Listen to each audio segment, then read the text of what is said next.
श्री गणेशाय नमः। जय जीवदानी। ब्यूटी विद एस्ट्रोलॉजी की फाउंडर मैं कामिनी खन्ना 2023 की आप सभी दर्शकों को तहे दिल से देती हूँ ढेर सारी शुभ मंगल कामनाएं।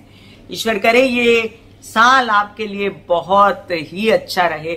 धन सुख समृद्धि वैभव ऐश्वर्य सभी प्राप्त हो आपको। आप और आपका परिवार स्वस्थ रहे, आप पर कोई संकट ना आए, हर प्रकार से आपकी उन्नति हो। तो वार्षिक राशि भविष्य लेकर मैं हाजिर हूँ।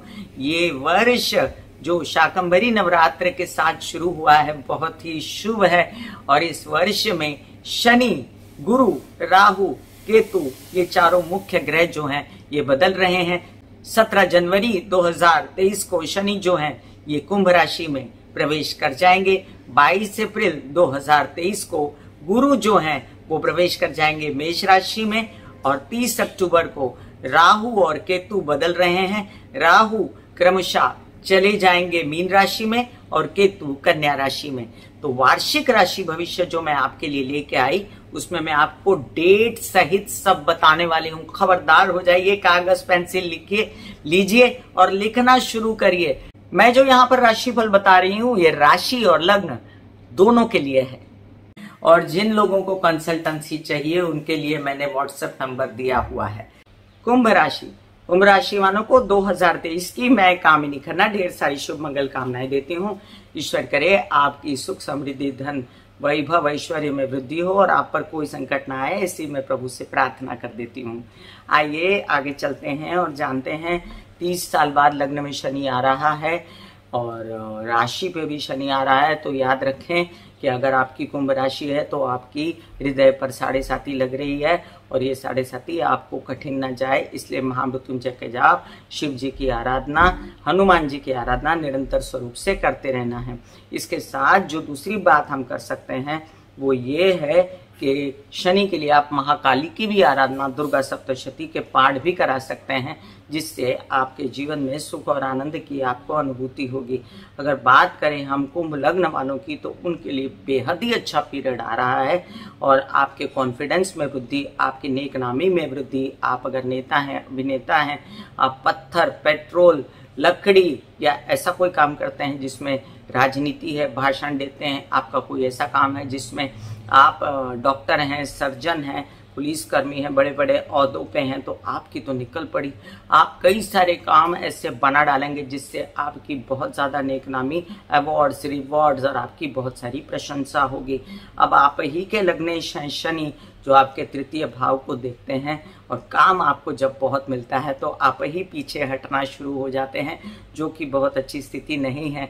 वहाँ पर बैठे हैं राहु, तो राहु को तो प्रबल करते हैं और राहु वहाँ पर निरंतर बड़ा काम करने के लिए प्रयत्नरत हैं इन दिनों 30 अक्टूबर तक। और बीच में गुरु भी वहाँ आएंगे, उसकी बात हम करते हैं। पहले शनि की दृष्टियों की बात कर लें तो शनि यहाँ पर अपने ही कामों में लेजीनेस करना जब शुरू करते हैं तो इस शनि का ये स्वभाव तो नहीं है, तो आपको यहाँ शिव जी की आराधना बहुत ही काम आएगी। महामृत्युंजय के जाप, डिस्क्रिप्शन में शनि के उपायों का और महामृत्युंजय के जाप का मैंने लिंक डाल दिया है।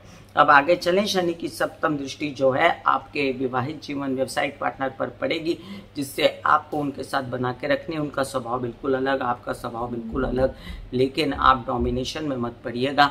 आप विरोधाभास और गुस्सेबाजी और इन सब चीज़ों से बचिएगा, नहीं तो आपके विवाहित जीवन में कलह क्लेश और विवाद पैदा हो सकते हैं। बिजनेस में व्यत्यय आ सकता है, जो कि आप अच्छा करने जा रहे हैं, आपके लिए साल बहुत अच्छा है, तो आपको उसी साल को एंजॉय करने के लिए अपने ही नेचर को बदलना पड़ेगा।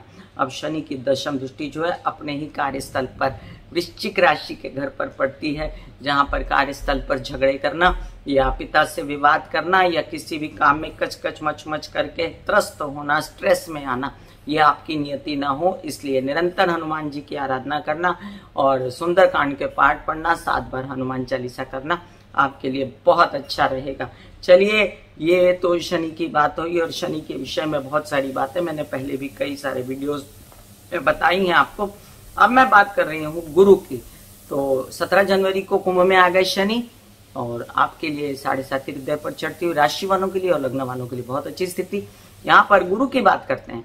गुरु जो है ये 22 अप्रैल को आ जाएंगे मेष राशि में और गुरु चांडाल योग बना देंगे। अब भले ही वो गुरु चांडाल योग बनाए, लेकिन क्योंकि उनकी दृष्टियां अच्छी हैं, इसलिए विवाहित जीवन को संभालेंगे, बात को बिगड़ने नहीं देंगे।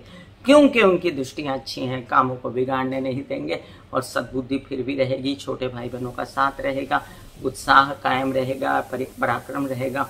भले ही गुरु चांडाल योग रहेगा और आपके परिवार वाले नाराज रहेंगे, आपके पैसे, आपके विवाद, आपके केसेस से आप परेशान हो सकते हैं, लेकिन गुरु स्थिति को संभाले रहेगा। उसकी केतु पर भी दृष्टि है, तो ये 22 अप्रैल से लेकर 30 अक्टूबर तक, जब तक केतु नहीं बदल जाते, गुरु अपने चीजों को संभालने के लिए एकदम कार्यरत रहेगा। और गुरु जो है, इसकी जो नवम दृष्टि है, ये आप अभी 22 अप्रैल तक जो है उसकी नवम दृष्टि आपके वृश्चिक राशि पर पड़ती है, दशम भाव पे, तो वहां भी कुछ बुरा नहीं होने देगा। याद रहे, ये स्थिति मैं 22 अप्रैल तक की बता रही हूँ। इसके बाद क्या स्थिति होगी? इसके बाद की स्थिति 22 अप्रैल के बाद जब गुरु मेष राशि में आ जाएंगे तो और भी अच्छी स्थिति होगी, क्योंकि गुरु जो है इस समय आपके विवाहित जीवन की रक्षा, आपके कार्यों की रक्षा और आपके धन की रक्षा भी करेगा। विवाद के से मुक्ति बड़े ही प्यार से निकाल देगा आपको तकलीफ से, और आपका धन निरंतर आता रहेगा। आपके ये इनके इन प्रकार जो काम बनाते रहेगा। लेकिन याद रहे, यहाँ पर बहुत सारा स्ट्रेस परिवार से रिलेटेड या संचित धन को निकालना नहीं है, इसका आपको भाव रखना है और आप अपना संचित धन जो है पूरा बना के रखिएगा। बात करते हैं राहु केतु की, तो राहु जो है अभी तो बने हुए हैं आपके क्या कहते हैं, पराक्रम में तो बहुत अच्छा असर दे रहे थे और खूब सारा काम करवा रहे थे, नए नए ओहदे दे रहे थे, नए नए काम दे रहे थे। अब राहु चले जाएंगे द्वितीय भाव में, तो फिर परिवार पे आया बात। तो एक तरफ गुरु चंडाल योग बन गया, एक तरफ मीन में राहु हो गए। तो प्लीज अपने परिवार के साथ मत बिगाड़िएगा अपनी जुबान के कारण।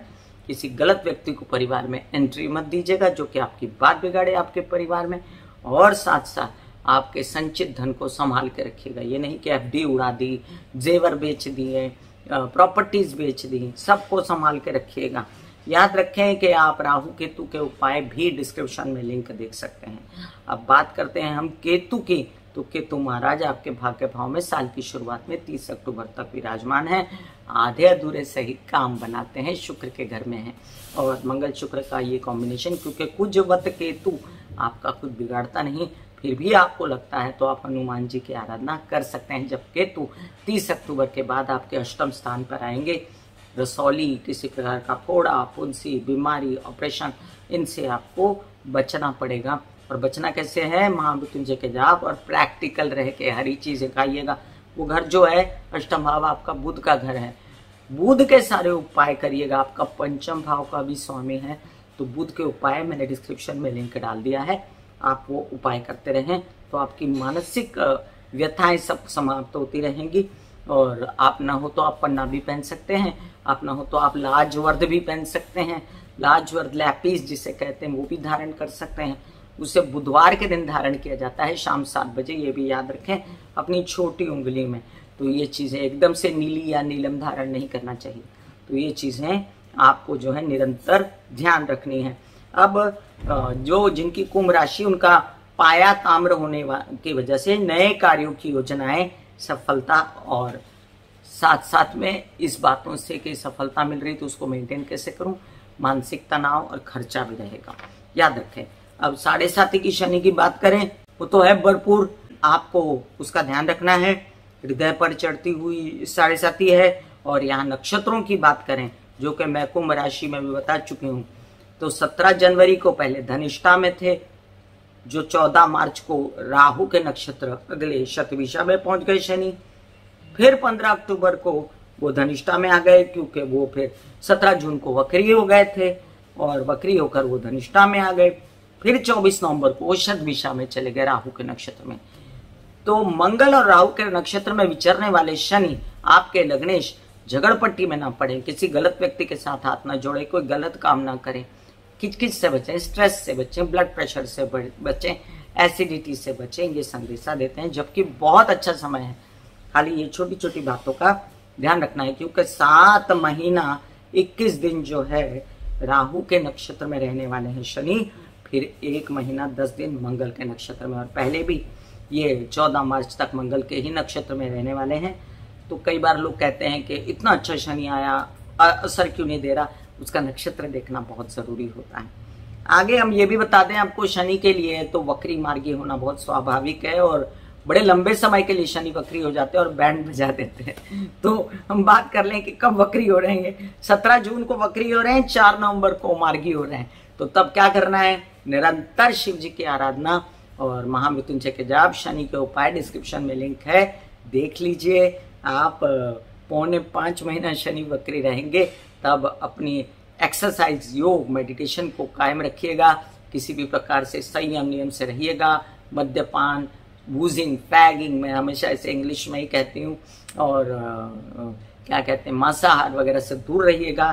तो ये शनि आपको अगर अच्छी आदतें रहीं तो बहुत अच्छा फल दे के जाने वाले हैं। भले ही कुंभ राशि वालों की 7.5 हो, लेकिन 7.5 के साथ साथ पाया, जैसे मैंने आपको बताया कि इनका पाया जो है ताम्र का है, तो कुछ काम अच्छे भी होने वाले हैं। तो बिल्कुल भी 7.5 को नेगेटिव लेने की जरूरत नहीं।